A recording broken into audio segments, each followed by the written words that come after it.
Pan షాప్కి నలుగురు friends, అందులో ఒకతను ప్రశాంత్ అని ఎంబీఎస్ఆర్ కాలేజ్లో బీటెక్ సెకండ్ ఇయర్ చదువుతున్నాడు. ఎగ్జామ్ రాసిన తర్వాత మిగతా ముగ్గురు ఫ్రెండ్స్తో కలిసి పాన్ షాప్ దగ్గరికి వచ్చేసి సిగరెట్ పర్చేస్ చేయడానికి వచ్చాడు. అక్కడ ఒక చిన్న వర్బల్ ఆల్టర్కేషన్ జరిగింది.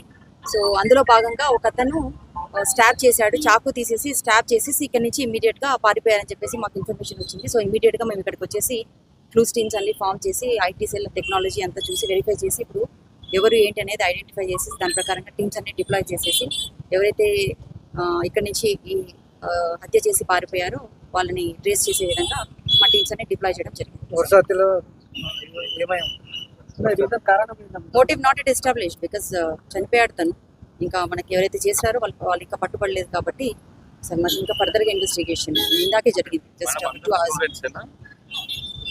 స్టూడెంట్స్ అయి ఉండకపోవచ్చు. అందులో ఒకతనైతే స్టూడెంట్, చనిపోయిన అతను మాత్రం స్టూడెంట్గా కనిపిస్తుంది మనకి లుక్ వైజ్. అతనైతే స్టూడెంట్, దట్స్ కన్ఫర్మ్డ్.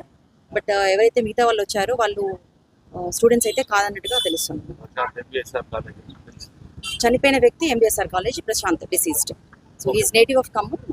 వాళ్ళ మదర్ కూడా ఇక్కడే ఉంటుంది.